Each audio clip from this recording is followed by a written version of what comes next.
வணக்கம் மக்களே! நீங்க பார்க்கறது Sribala vlogs and voice over Tamil. நான் உங்க ஸ்ரீபாலா. இது இது நவக்கிரக சீரிஸ் எபிசோட் 8. இ இது இன்னைக்கு இந்த நவக்கிரக சீரிஸோட ஃபைனல் எபிசோட். ராகு கேதுவ பத்தினது. யார் இந்த ராகு கேது? இ இ ராகு கேது எப்படி உருவானாங்க அப்படிங்கிறத பத்தி நான் உங்ககிட்ட இப்ப சொல்லப் போறேன். நம்ம எல்லாருக்குமே ராகு கேது கதைய பத்தி நல்லா தெரிஞ்சுக்கும். சமுத்திர மந்தன் கதைய பத்தி ஆல்ரெடி நம்ம எல்லாருக்கும் நல்லா தெரிஞ்சிருக்கும்.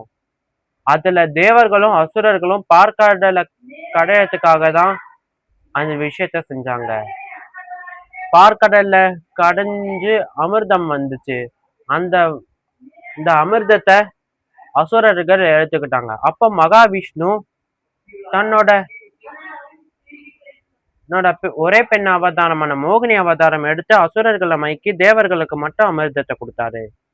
அப்போ ஸ்வர்பானுன்னு ஒரு அசுரனுக்கு அது தெரிஞ்சு போச்சு. அதனால அவன் தன்னோட உருவத்தை தேவரா மாட்டிக்கிட்டு சூரிய பகவான் சந்திர பகவானுக்கு நடுவுல உட்காந்து அமிர்தத்தை குடிச்சான். அந்த சூரிய பகவானும் சந்திர பகவானும் மகாவிஷ்ணுக்கு காட்டி கொடுத்தாங்க.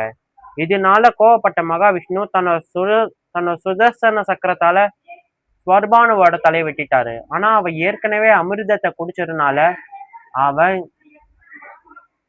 அவனுக்கு அவன் செத்து போல. அவனோட தலையும் உடம்பு தனியா ஆயிடுச்சு. அப்புறம் பிரம்மதேவன் அவனோட தலைக்கு பாம்பு உடம்ப படுத்தினாரு.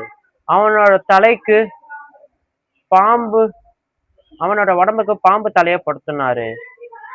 அப்படி மனுஷ தலையும் பாம்பு உடம்பும் சேர்ந்தது ராகுன்னும் மனுஷ உடம்பும் பாம்பு தலையும் சேர்ந்து கேதுன்னு அழைக்கப்பட்டுச்சு. அதுல அவனோட தலையும் உடம்பும் தனித்தனியா இருந்துச்சு.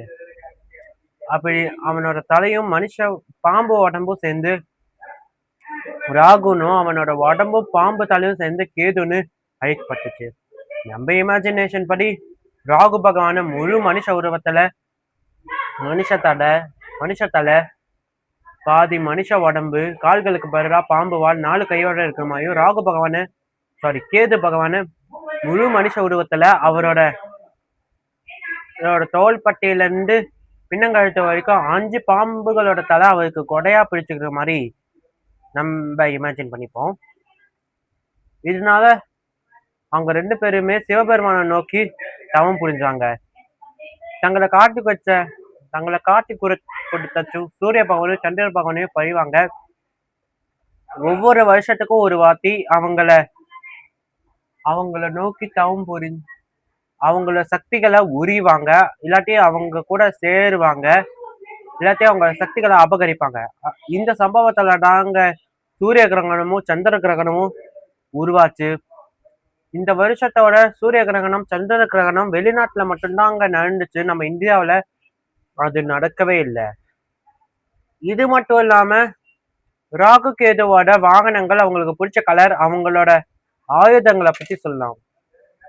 ராகு பகவான் 4 கைகள்ல அபயமுத்திரை, திரிசூலம், வாள், அதாவது ஸ்வாடுங்கிற ஸ்வாட் அப்படிங்கிற வாளை ஏந்திருப்பாரு. கேடயமும் ஏந்திருப்பாரு. கேது பகவான் 4 கைகள்ல ஒரு கையில அபயமுத்திரை, இன்னொன்னு கையில கதாயுதம், மத்த 2 கைகள்ல ஸ்வாடுங்கிற வாளும் கேடயமும் எந்திருப்பாரு. ராகு பகவான் ரொம்பவும் அரிய வகை சிங்கமான கருப்பு சிங்கத்தை வாகனமா ஆக்குனாரு. கேது பகவான் வல்ச்சருங்கிற பிணந்தின்னி கழுக தன்னை வாகனமா ஆக்குனாரு. பிணந்தின்னி கழுகுகள் செத்த போன விலங்குகளோட கறிய சாப்பிட்டு காடுகள்ல நோய் பரவாம காக்குது. அதனாலதான் கேது பகவான் பிணந்தின்னி கழுக தன்னோட வாகனமா ஆக்குனாரு. ராகு பகவான் கருப்பு கலர் சிங்கங்கள் ரொம்பவும் எண்ணிக்கையில கம்மி, அது ரொம்பவும் ரேரானதான் அத வாகனமாக்குனாரு. அது இருட்ட குறிக்கக்கூடியது. அது மட்டும் இல்லாம அவரை நிழல் சக்தியை குறிக்கும். ராகு கேது அவங்க 2 பேருமே விஷத்தை கட்டுப்படுத்த சக்தி இருக்கு. அவங்க 2 பேரும் பாதி மனுஷ பாதி பாம்பா இருக்கிறதுனால அவங்களால விஷத்தை கட்டுப்படுத்த முடியும். இருட்ட கட்டுப்படுத்த முடியும். இது மட்டும் இல்லாம ராகு பகவான் அப்புறம் கேது பகவான் எப்படி உருவானாங்கங்கிற அந்த அந்த ஸ்வர்பானுவை பத்தி சொல்லணும். ஸ்வர்பானு அசுர குலத்தை சேர்ந்த விப்ரசித்தி அப்புறம் சிம்ஹிகா அப்படிங்கிற தம்பதியர்களுக்கு மகனா பிறந்தவர். ரொம்ப புத்திசாலி.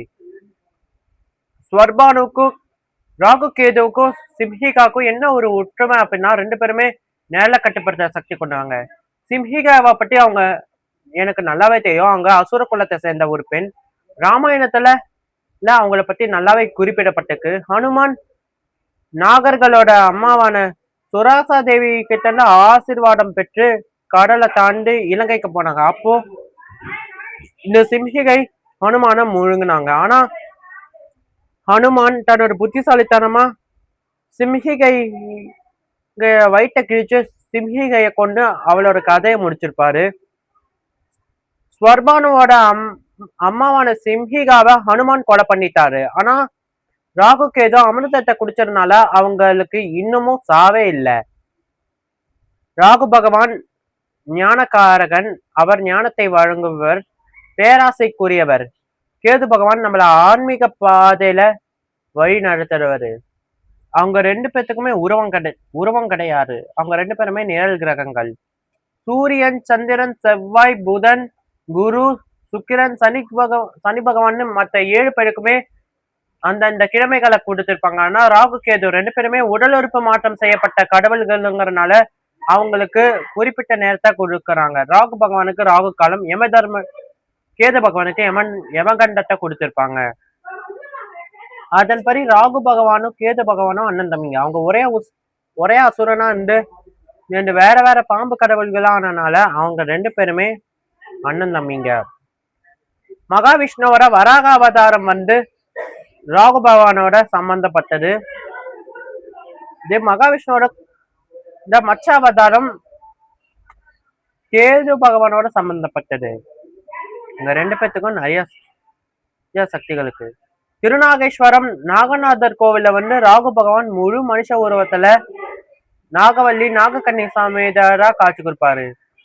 அவருக்கு சிம்ஹிகை, கரளி, நாகவல்லி, நாகக்கண்ணின்னு 4 மனைவிகள் இருக்காங்க. அதுல சிம்ஹிகைங்கிறது ராகு பகவானோட அம்மாவோட பேரா இருந்தாலும் அது ராகு பகவான் தான் அம்மாவோட பேரை கொண்ட இன்னொன்னு பெண்ணை கல்யாணம் பண்ணிக்கிட்டாரு. இன்னொன்னு கேது பகவான். நவகிரகங்கள்ல 8 பேருமே நிறைய மனைவிகளை கல்யாணம் பண்ணிக்கிறாங்க. ஆனா கேது பகவான் ஒருத்தவனுக்கு ஒருத்திங்கிற கொள்கையோட சித்திரலேகா அப்படிங்கிற ஒரே ஒரு பெண்ணை மட்டும் கல்யாணம் பண்ணிக்கிட்டு வந்தாரு. அவங்க ரெண்டு பேத்துக்குமே மனைவிகள் இருந்தாலும் அவங்களுக்கு புத்திர பாக்கியம் கிடையாது. இது மட்டும் இல்லாம ராகு பகவான் நான் தான் சக்தி வாய்ந்தவன் சிவபக்தனா இருந்தாலும் அவருக்கு அகங்காரம் வந்துச்சு. ஒரு நாள் தன்னோட அகங்காரத்தால சிவபெருமானை கொல்ல ஒரு பூதத்தை அனுப்பியிருப்பாரு. ஆனா சிவபெருமான் அந்த பூதத்தோட உடல் உறுப்புகளை அந்த பூதமே சாப்பிட்ற மாதிரி செஞ்சிருப்பாரு. இதனால ராகு பகவான் தான் செஞ்ச தப்ப நினைச்சு மன்னிப்பு கேட்டாரு. ராகு பகவான் அனுப்பின அந்த ஒரு பூதத்தை தான் நம்ம எல்லாரும் கீர்த்தி முகம் அப்படின்னு சொல்லுவாங்க. நம்ம எல்லாரும் கீர்த்தி முகம்னு சொல்றோம். இது மட்டும் இல்லாம ஜாதகத்துல ராகுக்கு ஏதோ நல்ல நிலையில இருந்தா நிறைய நல்ல விஷயங்கள் நடக்கும். இந்த கலியுகத்துல வெளிநாட்டு யோகம் உண்டாக ராகு பகவானை தான் நம்ம ராகு பகவானை வழிபடலாம். இவங்களுக்கு இன்னும் கிழமைகள் கிடையாது. இவங்களை எந்த கிழமைகளை வேணாலும் வழிபடலாம். ராகு பகவான ஞாயிற்றுக்கிழமையில, கேது பகவான செவ்வாய்க்கிழமையில வழிபடுறது ரொம்ப சிறப்பு. இவங்க ரெண்டு பேருமே ரொம்ப சக்தி வாய்ந்தவங்க. ராகு பகவான் நீல கலர் ட்ரெஸ் போட்டிருப்பாரு. நம்ம பலராமர் ஐயப்பன் மாதிரி இவரும் நீல கலர் ட்ரெஸ் தான் போட்டிருப்பாரு. கேது பகவான் பிங்க் கலர் ட்ரெஸ் போட்டுப்பாரு. எல்லா கலர்ஸ்லயும் ட்ரெஸ் போட்டிருப்பாரு. அதனால இவங்க ரெண்டு பேருமே சக்தி வாய்ந்த நிழல் கிரகங்கள் தான். அதுல எந்த சந்தேகமும் இல்லை. இவங்க ரொம்ப பவர்ஃபுல்லானவங்க. ஓகே ஃப்ரெண்ட்ஸ், இந்த வீடியோ பிடிச்சிருக்குன்னு நான் நம்புறேன். இந்த வீடியோ பிடிச்சிருந்தா லைக், ஷேர், கமெண்ட் பண்ணுங்க. மறக்காம நம்ம Sribala vlogs and voice over Tamil சேனலுக்கு சப்ஸ்கிரைப் பண்ணுங்க. கூடவே பக்கத்துல இருக்கிற பெல் ஐக்கனை கிளிக் பண்ணுங்க. அப்போதான் நாங்க அப்லோட் பண்ற ஒவ்வொரு வீடியோஸ் உங்களுக்கு உடனுக்குடன் நோட்டிபிகேஷனாக வந்து சேரும். நன்றி, வணக்கம்.